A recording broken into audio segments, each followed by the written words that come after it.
My boss got fired in front of the entire company, and the best part is, she still has absolutely no idea that I'm the reason. I watched the whole thing unfold with a calm smile and a warm cup of coffee in my hand, the same way I always do. No yelling, no confrontation, no dramatic showdown. Just quiet strategy, patience, and a plan she never even saw forming. But to understand how everything fell apart for her and how everything fell into place for me, we need to rewind a little. Because the moment she decided to steal my idea, she unknowingly set off a chain reaction that she couldn't control. A chain reaction I didn't rush, I simply allowed. So let me take you back to where it all began. 6 months ago, I was working as a senior developer at a rapidly growing tech company. I liked my job, I liked my team, and I took pride in the work I did. The only real issue was my manager.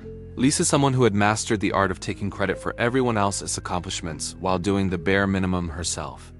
She was charming when she needed to be, cold when she didn't, and allergic to responsibility in every possible form. But I didn't let it bother me. I wasn't there to compete with her ego. I was there to create, and that's exactly what I did. For months, I had been quietly building a new algorithm, something innovative, something valuable, something that could save the company millions in operating costs. It was the kind of breakthrough people spend years trying to create. And I built it piece by piece, line by line. Through sleepless nights, early mornings, and weekend sessions with nothing but caffeine and determination to keep me going. It became my proudest professional achievement. I shared only the essentials with my team and kept the full workings stored under my secure directories. But Lisa? She had been sniffing around the project from the beginning, asking curious questions, stopping by my desk more frequently than usual, pretending to mentor me while fishing for information. I knew what she was doing, but I didn't mind sharing the basics. I trusted that the company would recognize my work when the time came. I believed merit mattered. I was wrong, but only temporarily. Everything changed on a Wednesday afternoon when Lisa called me into her office. She said she wanted to review the progress of my project, so she could help prepare it for leadership. That should have been my first warning sign. She had never taken that much interest before, but I played along and walked her through the architecture, the optimization methods, and the problem-solving approach. She asked for every detail, down to the way certain functions interacted, down to the logic behind the efficiency boosts. At the time, I thought she was finally taking real interest in the team's work. I didn't realize I was handing her the ammunition she would later use against me. 2 days later, she scheduled a meeting with the CEO, and I wasn't invited. I found out by accident when I walked past the conference room and saw her standing at the front, confidently presenting my algorithm, my months of work. My sleepless nights, like she was the one who built it.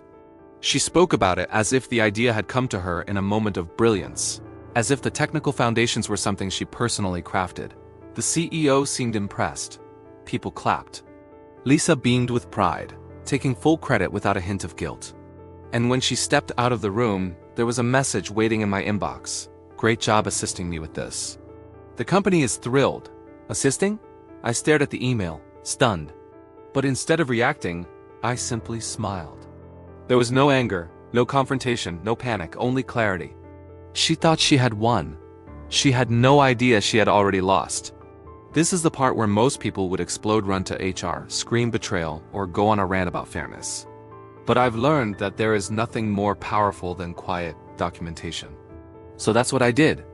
I documented everything. I gathered every email where I explained the algorithm and every message where she asked for details. Every commit I made was time-stamped with my username. Every file showed my digital signature.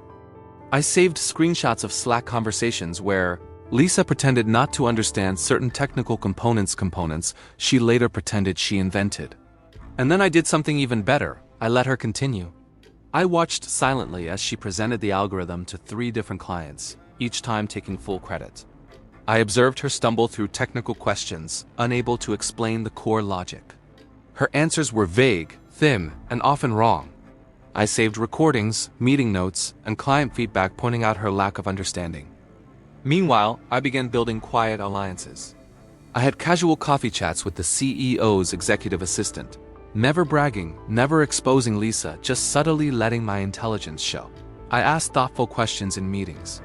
I offered helpful insights on unrelated projects. I made sure the right people began associating me with competence, consistency, and quiet confidence.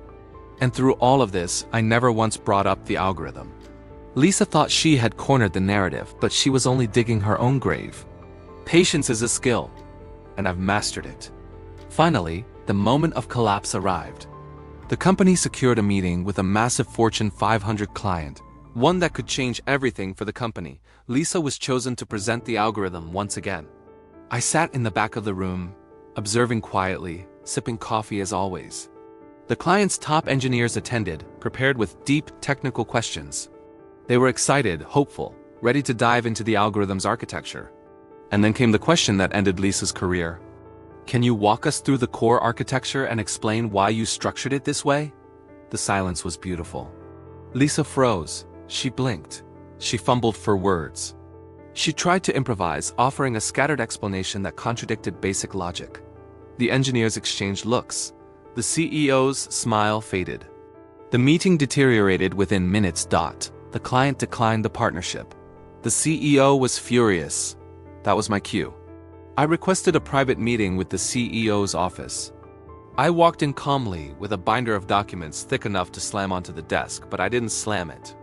I simply placed it gently in front of him. Inside were emails, messages, and timestamps, version histories, commit logs, screenshots of Lisa's confusion in meetings.